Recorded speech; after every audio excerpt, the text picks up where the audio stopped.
Should you do bioinformatics in 2026? Is it worth it to do bioinformatics in 2026? To answer that question, I have a way of demonstrating it for you. Take this as the biological field, the bioinformatics field right now.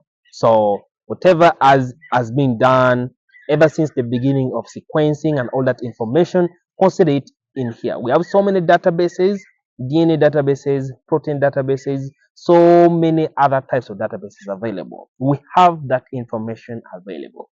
So you would say that anything around biological, sort of, we are done with it, not so? We are sorted with it. Not so quite. Let me explain.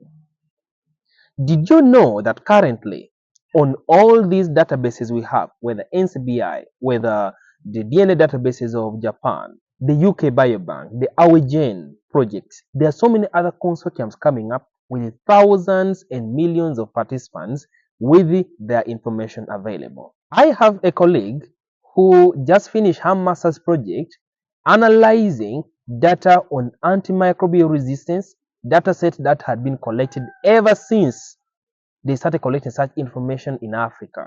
So in the early 2000s until 2025, she used that data set.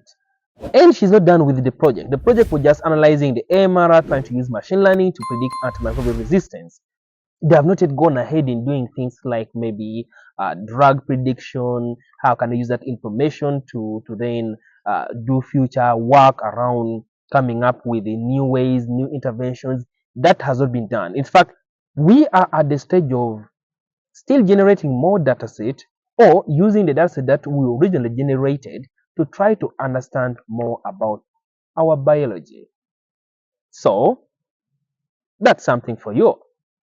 You can literally do from undergrad, master's, PhD, postdoc, just using secondary data sets to be able to answer all the questions you have.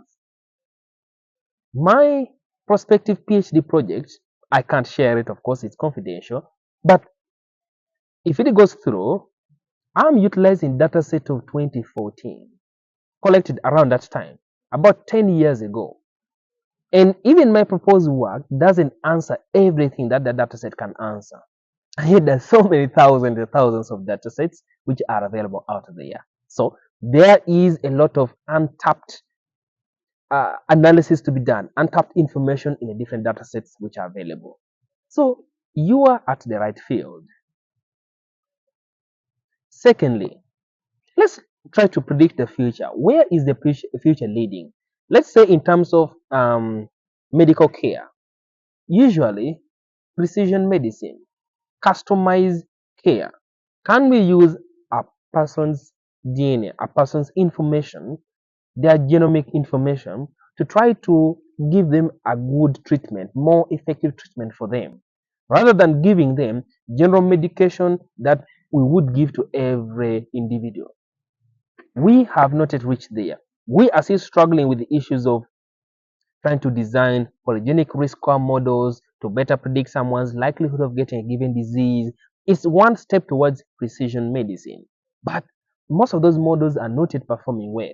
So we need a lot of more other data sets across the whole world. We need people to analyze and develop different polygenic risk score models, even up to country level, even up to ethnic level, because from one ethnicity to another, there is a variation in their genetic makeup.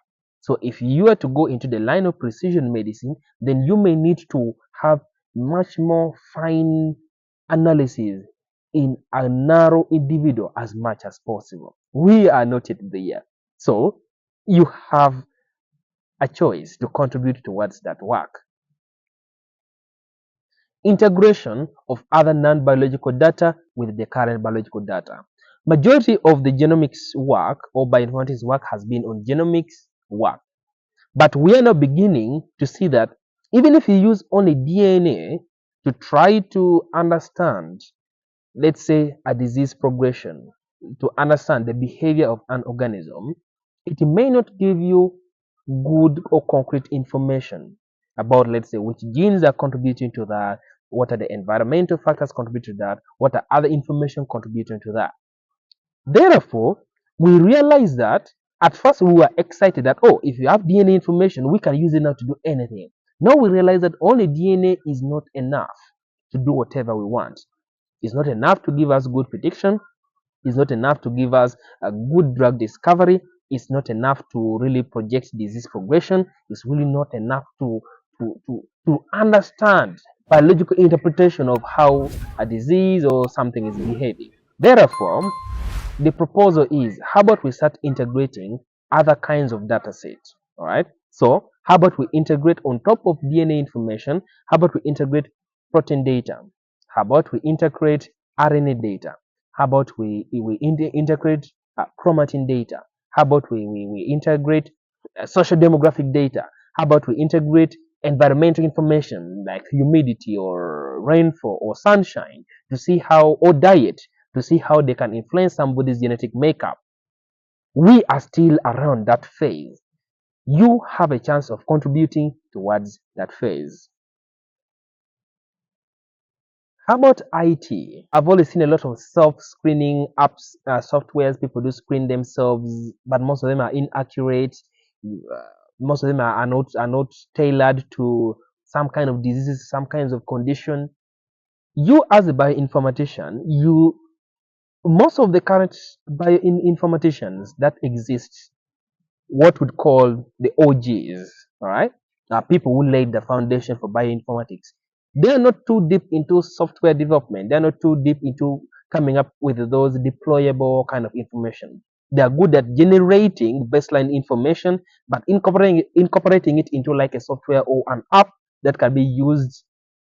It's limited, that intervention, that implementation kind of stage.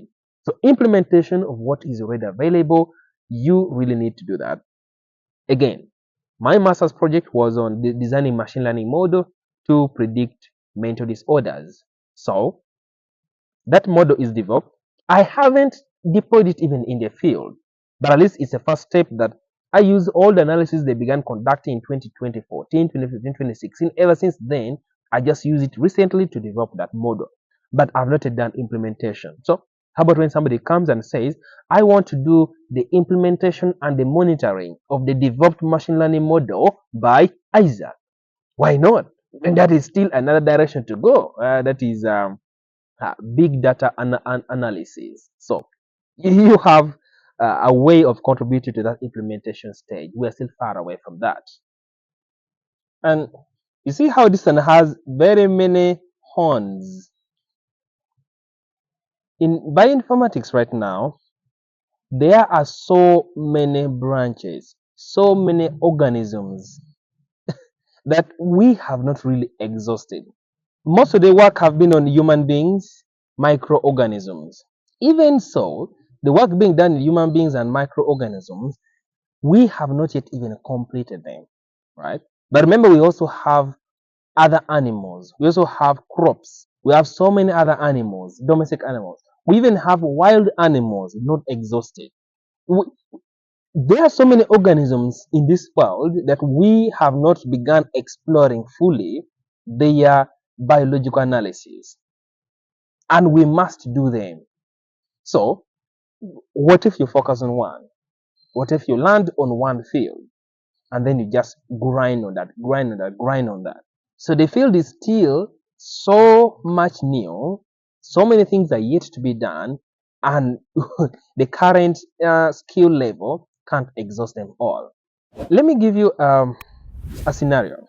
Currently, of all the bioinformaticians that I know who are doing or have done masters, immediately they finish, or as they're in the process of finishing, they usually get attached to some research group, they start being busy.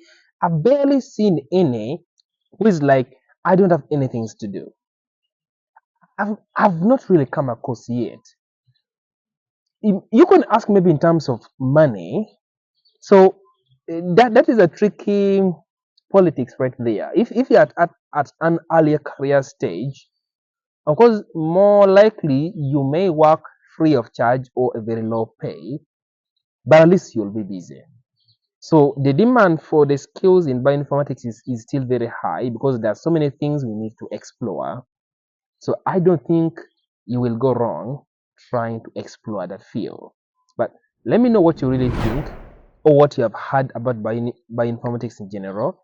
I'd love to hear your perspective on that topic. I'll see you in the next video. You can watch this next video here. It will keep you informed.